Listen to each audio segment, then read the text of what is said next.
사도행전 12장 1절로 12절까지 같이 읽습니다. 시작. 그때 헤롯 왕이 손을 들어 교회 중에서 몇 사람을 해하려 하여 요한의 형제 야고보를 칼로 죽이니 유대인들이 이 일을 기뻐하는 것을 보고 베드로도 잡으려 할세 때는 무교절 기간이라. 잡음에 옥에 가두어 군인 내식인 내패에게 맡겨 지키고 6월절 후에 백성 앞에 끌어내고자 하더라.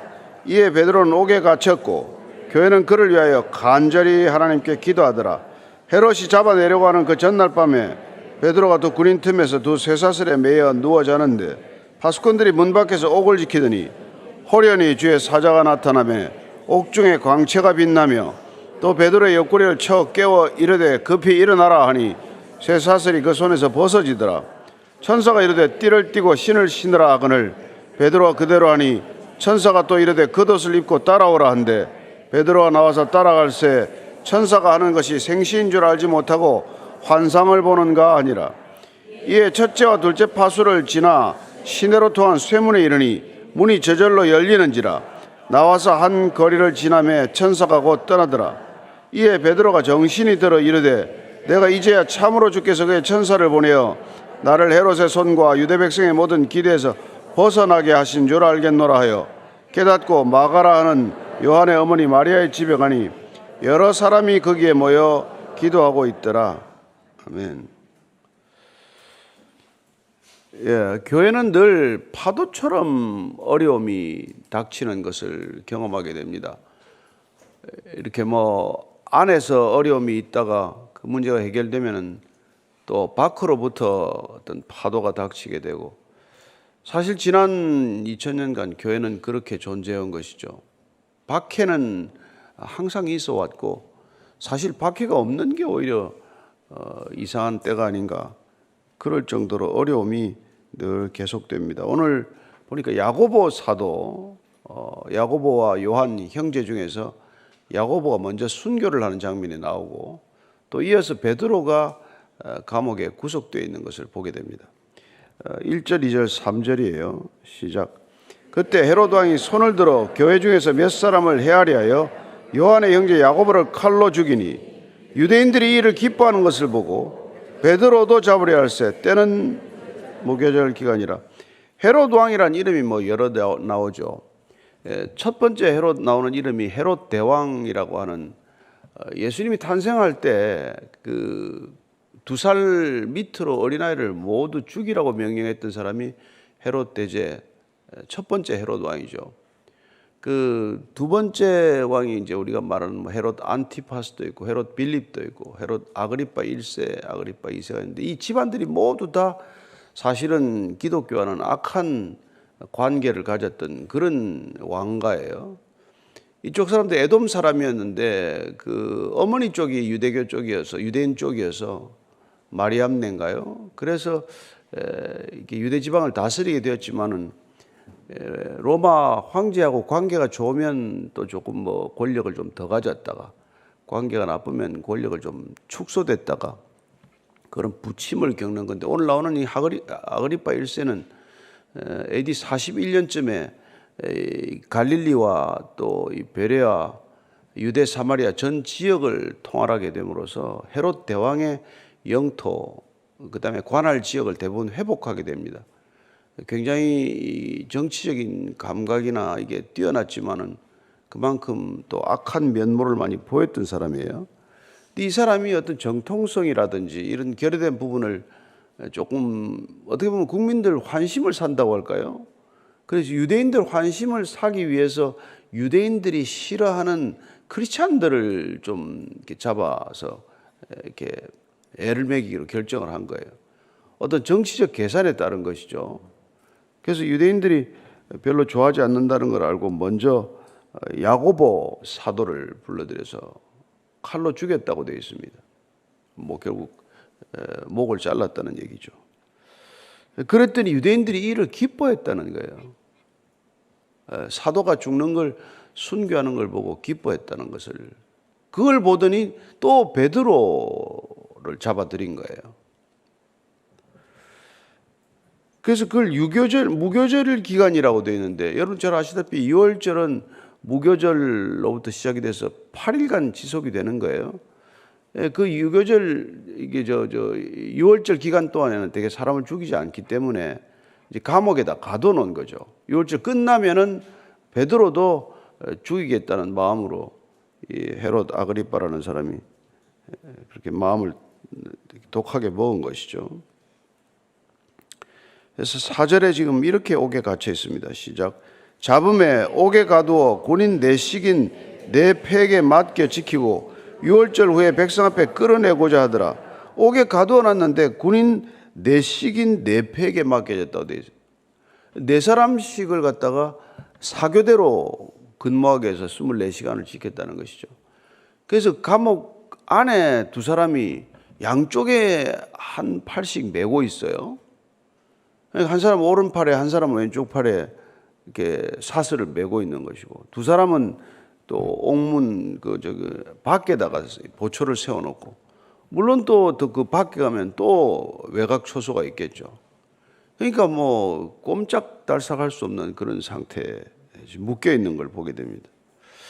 자, 그랬더니 5절입니다. 시작. 이에 베드로는 옥에 갇혔고 교회는 그를 위하여 간절히 하나님께 기도하더라. 여기 보니까 교회가 기도하더라는 말이 나와요. 예, 성도들이 기도했다는 것이죠.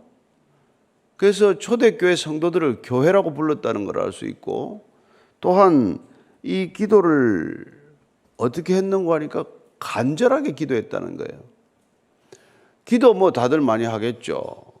그러나 기도를 뭐 설렁설렁 하는 사람도 있을 테고, 예, 대충대충 하는 사람도 있을 테고. 그러나 우리가 어떤 다급한 일이 있거나 정말 이 일은 꼭 하나님께서 좀 들어주십사 하고 매달리는 기도는 간절하게 기도하잖아요. 근데 간절하다는 말의 뜻은 원래 끈질기게 기도하는 거예요. 지속적으로 기도하는 겁니다. 계속해서 기도하는 거예요. 그게 간절한 기도입니다. 우리가 뭐 별 간절하지 않으면 그냥 뭐 툭 던져놓듯이 던져놓고 끝나지 않습니까? 그러나 우리가 누구의 영혼을 위해서도 간절히 기도하게 되면은 뭐 아침이고 저녁이고 낮이고 생각날 때마다 기도하고 그냥 뭐 어제도 기도하고 오늘도 기도하고 그냥 내일도 기도하고 그렇게 되잖아요. 그런 지금 베드로가 지금 옥에 갇혔기 때문에 온 교회가 그의 석방을 놓고 특별히 야고보가 목숨을 잃었기 때문에 나중에 야고보 사도는 첫 순교자가 돼요. 사도 중에서 이미 스데반은 성도 중 사도가 아니었지만은 순교의 길을 가지 않았습니까? 예. 그리고 사도로서는 지금 이 야고보가 첫 순교자가 되는 것이죠. 그 지금 베드로마저 지금 이제 또 죽을까 봐서 그냥 온 교회가 한 마음이 돼서 간절히 기도를 한 거예요. 그래서 이제 지금 감옥에서 무슨 일이 일어났는지를 이 기도의 결과를 이렇게 말하고 있습니다. 시작 6절 7절이에요. 시작. 헤롯이 잡아내려고 하는 그 전날 밤에 베드로가 두 군인 틈에서 두 쇠사슬에 매여 누워 자는데 파수꾼들이 문 밖에서 옥을 지키더니 호련히 주의 사자가 나타나매 옥중에 광채가 빛나며 또 베드로의 옆구리를 쳐 깨워 이르되 급히 일어나라 하니 쇠사슬이 그 손에서 벗어지더라. 이거 정말 뭐 믿기지 않는 일이 일어난 거죠. 아까 말씀드린 대로 사슬은 양쪽에 지금 손에 매여 있는 그런 상태고, 예, 옥문 밖에는 또 두 사람이 지키고 있는데, 그 갑자기 이게 주의 천사가 나타나더니 광채가 빛이 나고, 그런데 이래도 베드로가 지금 자고 있다는 거예요. 참 잠이 많은 사람인지 뭐 어찌된지 모르지만 이런 상황에서 지금 아니 그래서 안 일어나니까 이 지금 주의 사자가 옆구리를 쳐서 깨웠다고 돼요. 근데 이 치다는 말이 이게 그냥 몹시 세게 때리다는 뜻이에요. 그냥 툭 건드린 게 아니라. 그러니까 얼마나 깊은 잠에 빠졌으면은 이걸 그냥 발로 차서 깨우듯이 이렇게 깨웠겠어요.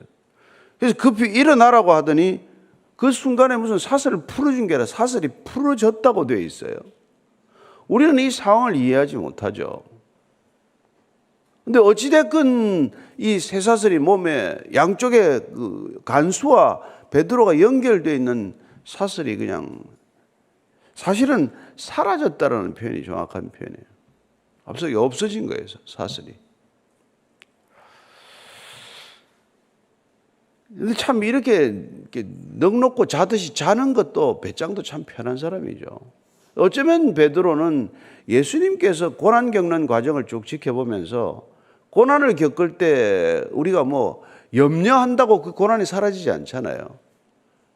어쩌면 그는 그 고난 가운데서 고난을 이기는 예수님을 보고 아마 배웠을 거라고 우리는 추측할 수 있죠. 끌려가는 모습도 봤고, 고문받는 것도 봤고, 신문받는 것도 봤고, 십자가에 달리는 것도 알지 않습니까? 그래서 베드로가 나중에 자기가 이런 일이 있은 후에 쓴 베드로전서 2장 23절을 보면은 이렇게 쓰고 있습니다. 시작. 욕을 당하실 때 맞대어 욕하지 아니하시고 고난을 당하실 때 위협하지 아니하시고 오직 공의로 심판하시는 이에게 부탁하시며, 오직 공의로 심판하시는 하나님께만 이 일을 부탁한다는 거예요. 어려움을 겪거나 무슨 이런 억울한 일을 겪거나 환난과 핍박과 박해를 겪을 때 오직 공의로 이 일을 심판하시는 이는 하나님 한 분이시기 때문에 하나님께 그냥 모든 걸 맡기는 거예요. 맡기는 거예요.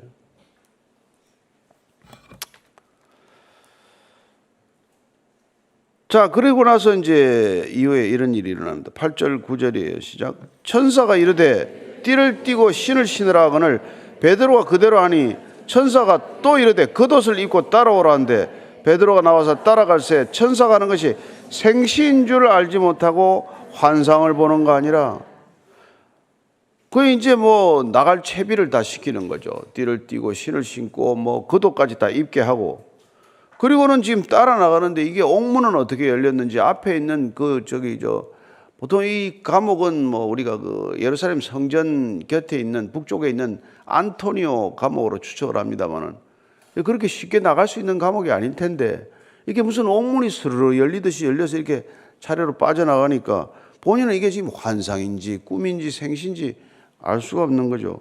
근데 사실 우리가 앞에 그 5장에 보면은 또 그거 한번 이렇게 나온 경험이 있잖아요. 베드로는. 그죠? 5장 23절에 이렇게 되어 있어요. 시작. 이르되 우리가 보니 옥은 든든하게 잠기고 지키는 사람들이 문에 서 있을 때 문을 열고 본즉 그 안에는 한 사람도 없더이다. 이런 일을 한번 경험한 게 베드로예요. 그 베드로는 도대체 감금이 되면은 이렇게 빠져나오는 일을 연거푸 겪는 이런 일들이 있단 말이에요. 그럼 야고보 사도는 뭐냐고? 야고보는 그러면 잡혀갔을 때 기도 안 했겠습니까? 야고보도 기도했을 거란 말이에요. 본인도 기도했고 어쩌면 그 예루살렘 교회들 성도들도 다 기도했을 거예요. 그럼 베드로하고 야고보하고 차이는 도대체 이게 뭐냐고요? 야고보는 칼에 목이 잘려서 순교하고 베드로는 이렇게 2번씩이나 감옥에 갇혀도 이렇게 풀려 나오는 기적을 경험하고, 어떻게 하나님이 이렇게 불공평할 수 있어요? 누구 기도는 들어주고 누구 기도는 안 들어주고.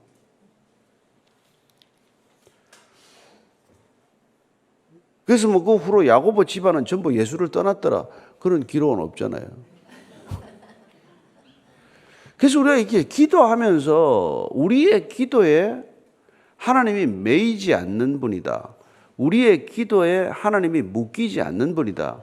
하나님이 일하시는데 우리의 기도가 반드시 절대적으로 필요하거나 절대적으로 우리의 기도 때문에 일하시는 게 아니다.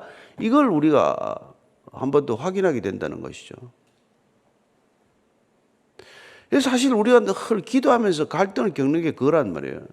왜 다 응답해 주지 않습니까? 사무엘의 기도는 하나도 땅에 떨어지지 않았다면서. 근데 우리가 기도할 때 우리 중심으로 기도하는 사람들의 가장 큰 특징은 내 기도는 반드시 응답되어야 한다 하는 게 무슨 전제인데 그런 일이 그게 어디 있어요? 그런 일이 어디 있냐고, 예를 들어서. 그래서 영국의 성공의 주교를 지냈던 윌리엄 템플 같은 사람들은 그런 얘기를 해요. 예. 우리가 기도를 하다 보면 우연이라고 하기에는 너무 놀라운 일들이 일어나는데 이게 도대체 우연이 아닌가 하는 일들이 일어나지만은 기도를 하지 않으면 그런 일도 잘 안 일어난다 그래요. 그렇게 표현하는 거죠. 그래서 참 이 사도 야고보의 죽음과 베드로의 이 추록, 옥에서 빠져나오는 이 지극히 대비되는 사건을 보면서 야고보는 왜 순교하고 베드로는 2번씩이나 옥에서 풀어주나? 베드로는 3번씩이나 예수님을 부인했는데 야고보는 그런 일도 없는데. 그런데 나중에 우리가 12사도의 행적을 다 보면 알겠지만 다 순교합니다. 베드로 결국은 거꾸로 십자가에 매겨서 달려 죽지 않아요. 야고보 동생 요한도 마찬가지로 제일 오래 살았죠. 그 형제가. 야고보는 제일 먼저 순교하고 요한은 가장 오랫도록 살았지만 일설에 따르면 그는 끓는 기름솥에 던져졌지만 죽지 않고 살았다고 그러고, 결국 반모섬에 유배되었다가 요한계시록까지 쓰고 되게 90한 서너 살 돼서 죽은 걸로 되어 있는데 가장 오래 살았지만 그도 또한 어쨌건 순교의 길을 걸었단 말이에요. 그래서 우리는 목이 잘리는 순교는 그건 기도가 응답 안 된 거고, 90까지 사는 거는 기도가 응답된 거고, 이렇게 단순히 생각할 수는 없다 이 말이죠. 기도를 했는데 목이 잘린 순교는 기도가 응답 안 된 거고, 기도를 했더니 감옥에서 천사가 데리고 나온 건 기도가 응답된 거고, 이렇게 단순히 우리가 얘기할 수 없다는 것입니다. 저는 우리의 기도가 다 응답되었다고 믿습니다. 왜냐하면 기도에 응답하시는 방법과 시간과 그 모든 것들은 하나님이 결정하시기 때문에 그렇다는 것입니다. 따라서 프레데릭 마이어라고 하는 사람은 그렇게 얘기를 해요. 우리의 기도가 응답되는 것이 중요한 것이 아니라 우리가 기도하지 않는 것이 문제다라고 말하는 것이죠. 기도의 응답 자체가 우리의 목표가 아니라 기도하지 않는 게 우리의 문제라는 것이죠. 그래서 여러분들은 여러분이나 저나 기도가 응답되든 응답되지 않든 우리가 원하는 방식으로 응답될 수도 있고 안 될 수도 있지만 그러나 기도하시는 것을 멈추지 않게 되기를 바랍니다.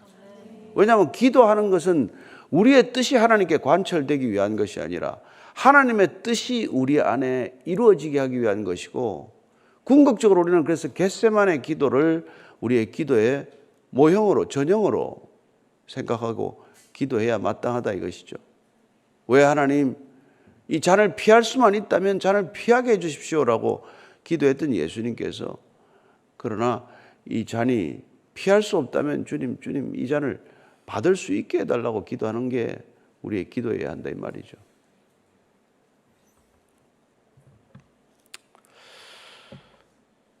자, 그래서 이제 빠져나왔어요. 10절입니다. 시작. 이에 첫째와 둘째 파수를 지나 시내로 통한 쇠문에 이르니 문이 저절로 열리는지라 나와서 한 거리를 지나매 천사가 곧 떠나더라. 그게 비몽사몽간에 이 사람은 지금 이게 꿈인지 생신지 하고 나왔는데 보니까 이제 밖에 나와 있어요. 거리에 또 나와 있는 거예요. 도대체 이거 어디지? 근데 옆에 있던 천사는 없어져 버리고, 그런 일이 일어난 것이죠. 그래서 우리가 참 기도할 때 우리가 예수님께서 우리 기도를 들어서 참 말씀해 주셨지만은 10장 28절입니다. 마태복음 10장 28절인데 시작. 몸은 죽여도 영혼은 능히 죽이지 못하는 자들을 두려워하지 말고 오직 몸과 영혼을 능히 지옥에 멸하실 수 있는 일을 두려워하라. 우리가 기도하는 하나님께서는 우리의 몸과 영혼을 지옥에 멸할 수 있는 분이시다. 몸은 우리가 죽을지언정 영혼을 구원하실 수 있는 그분에게 마지막까지 기도하고 매달리고 그분께 우리의 모든 소원을 아뢰는 것이 마땅하다 이 말이죠.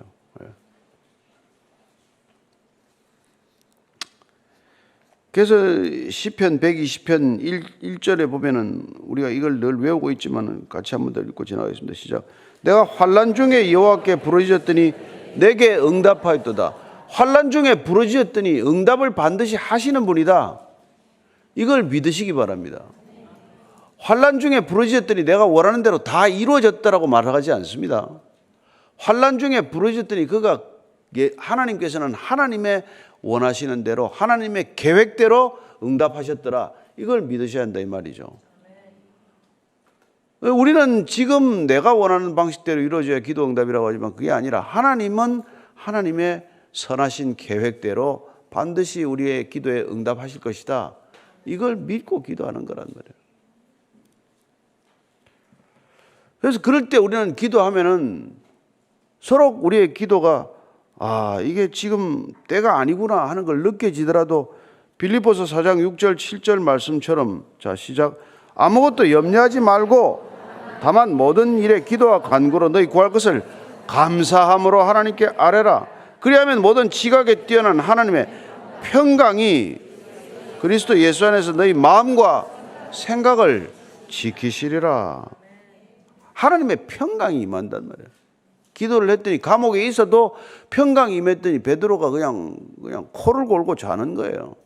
간수는 못 자고 있는데 죄수는 자는 이런 일이 일어난단 말이에요. 그리고 그 예수 안에 있기 때문에 우리의 마음과 생각을 지켜주시는 게 기도 응답이다 이 말이에요.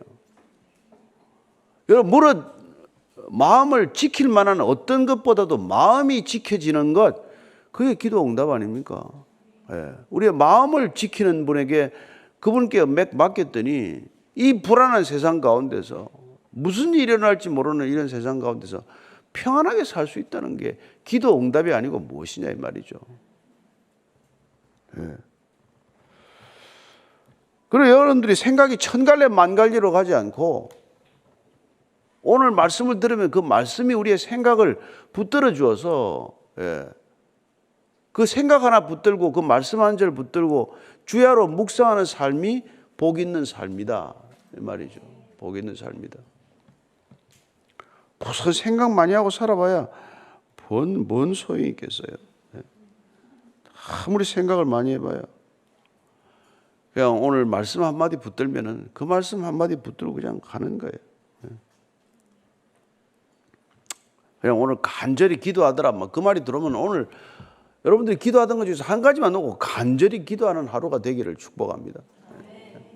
그러면 그 여러분들의 마음과 생각과 뜻을 지켜주시는 분이 오늘 당장 응답이 안 되더라도 오늘 여러분 하루가 이 얼마나 평강의 하루가 되겠어요. 그 얼굴이 여러분 환하게 저 사람 걱정이 없나 보다. 와 없겠어요. 다 있죠. 그러나 걱정에 매여 사는 사람은 안 되는 것이죠. 11절 12절입니다. 시작. 이에 베드로가 정신이 들어 이르되 내가 이제야 참으로 주께서 그의 천사를 보려 나를 헤롯의 손과 유대 백성의 모든 기대에서 벗어나게 하신 줄 알겠노라 하여 깨닫고 마가라는 요한의 어머니 마리아의 집에 가니 여러 사람이 거기에 모여 기도하고 있더라. 풀려나서 어디로 가지? 하다가 보니까 그 갈 데가 사도들이나 모여서 주로 기도하던 집이 이 마가 요한의 어머니 마리아 집이다. 이 집이 지금 우리가 잘 아는 마가의 다락방으로 보기도 해요. 아닐 수도 있겠지만. 그래서 이 집에서 120명이 기도하다가 성령 세례가 임하였던 그 절이기도 하고 또 많은 사람들이 수시로 와서 기도하는 집이었다 이 말이죠. 여러분들이 큰 스페이스가 있으면 누구나 와서 기도하는 자리로 처소로 쓰면 돼요. 집 묶여놓고 한 달씩 두 달씩 해외 비우지 말고 기도하는 집이 되면 되는 거죠. 이게 마가의 된데 이 마가 요한이라고 하는 사람은 마가복음의 저자로 알려져 있죠. 그런데 이 마가 요한이 이 일 후에 예를 들어서 바울하고 바나바하고 예루살렘에 헌금을 전달하지 않았습니까? 구제 헌금 전달하고 갈 때 같이 안디옥 교회로 내려가요. 마가 요한이. 왜냐하면 마가 요한은 바나바의 생질 조카입니다. 그죠? 그러니까 이 어머니 마리아하고 바나바하고 인척적이죠. 이게 관계가 되는 거죠.